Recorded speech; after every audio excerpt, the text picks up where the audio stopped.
ভিডিঅ'লৈ আপোনালোকক আকৌ স্বাগতম জনাইছোঁ।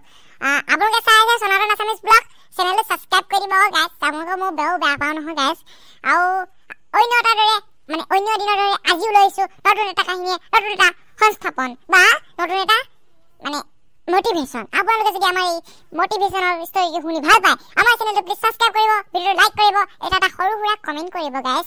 আৰু আপোনালোকে ভিডিঅ'টো যদি চাই ছাবস্ক্ৰাইব এটা যদি নকৰে, লাইক এটা যদি নকৰে, মোৰ বৰ বেয়া লাগিব গাইছ। কিনো কম আৰু সেইবোৰ বাদ দিয়ক। পিছে এতিয়া আৰম্ভ কৰোঁ আমাৰ কাহিনীটো। আজি আপোনালোকক মই ক'বলৈ ওলাইছোঁ অলপ, আপোনালোকে বিৰতি লওক, ময়ো অলপ ভাবি চিন্তি কাহিনীটো অলপ যুগুত কৰোঁ। আপোনালোকে তেতিয়ালৈকে চাহ এটা খাই লওক। এতিয়া আৰম্ভ কৰিছোঁ আমাৰ কাহিনী। তো গাইছ, আৰম্ভ কৰিছোঁ আমাৰ কাহিনীটো। গাইছ, আপোনালোকেতো জানে টাইটানিকখন এখন কি বাৰু? টাইটানিকখন এখন হৈছে জাহাজ। জাহাজখন কিয় ডুবিলে আৰু ক'ত ডুবিছিলে? টাইটানিকখন ডুবিছিলে আটলান্টিক মহাসাগৰত। আৰু তাৰ ডুবাৰ আচল কাহিনীটো মই আপোনালোকক ক'ম। যেতিয়া এজন মানুহে কোনো এটা চাকৰি পোৱাৰ পিছত তেওঁ আগৰ যিটো পৰ্যায়ত আছিলে, আগতেতো তেওঁ চাকৰি নাপাওঁতে আমাৰ লেখীয়া ঘৰৰ মানুহৰ ঘৰতেতো তেওঁ জীৱন যাপন কৰি আছিলে। তেতিয়াতো তেওঁ যিটো চাকৰি পোৱাৰ পিছত তেওঁ যিটো ষ্টেণ্ডাৰ্ড, সেই ষ্টেণ্ডাৰ্ডটো চাকৰি পোৱাৰ পিছত আহিলে। তাৰ আগতেতো আমাৰ লেখীয়াকৈ তেওঁলোকে জীৱন যাপন কৰিছিলে। তাৰ যেতিয়া চাকৰি পোৱাৰ পিছত তেওঁ ষ্টেণ্ডাৰ্ড পোৱা, আগতে পিয়াত বহি ভাত খাইছিলে, মাটিত বহি ভাত খাইছিলে। এতিয়াতো ডাইনিং নহ'লে ভাতেই নাখায়। আকৌ বোলে আজিকালি ভাতৰ ঠাইত পোলাও বুলি কোৱা বস্তুটো ওলাইছে। সেই পোলাও খায় বোলে আজিকালি, পোলাও। আকৌ আগতে আমাৰ ইয়াত গাঁৱত নাঙলে হাল মাৰিছিলে, আৰু এতিয়া বৰ্তমান ট্ৰেক্টৰ ল'লে, 2-3খন পাৱাৰ টিলাৰ ল'লে। তাৰপিছত আকৌ ঘৰত একেবাৰে ফ্ৰিজ, কাপোৰ ধুবলৈ নৈ পাৰলৈ যায় আগতে। আজিকালি নৈ পাৰ যাবই নালাগে, ঘৰতে ৱাশ্বিং মেচিন, মেচিনত ভৰাই দিব, চাৰ্ফ দি দিব, লগতে ওলাই একদম খচি মচি ধুনীয়া কৰি দি দিয়ে একদম। আৰু কিনো কম গাইছ, সেইটোৱে। আৰু সেইজন যেতিয়া গাঁৱত আছিলে একদম সহজ সৰল আছিলে মানুহজন।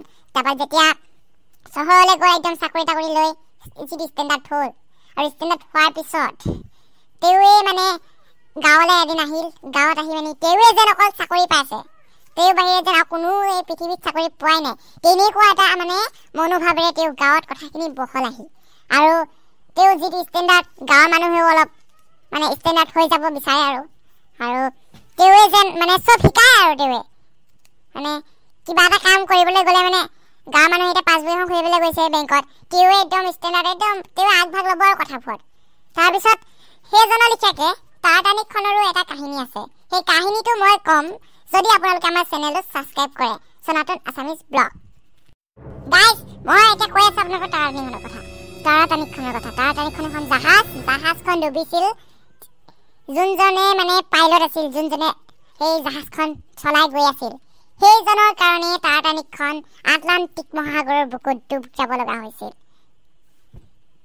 কাহিনীটো শুনক। যেতিয়া আটলান্টিক মহাসাগৰৰ বুকুৰে টাইটানিকখন গতি কৰি আছিলে, তেতিয়া তাৰ আগত এটা প্ৰচণ্ড ঢৌ বুলি ক'ব লাগিব, আৰু ঢৌ উঠি আহিল।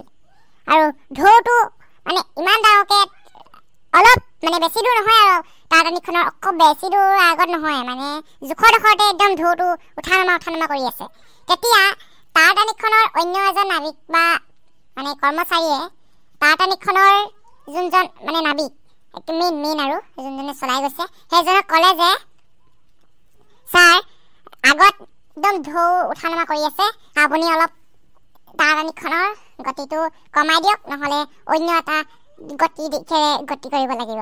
কিন্তু সেই যোনজন নাবিকজনে চলাই গৈছিলে, সেই নাবিকজনে ক'লে যে মই জানো টাইটানিকখন কেতিয়াও সাগৰৰ বুকুত ডুব খাব নোৱাৰে।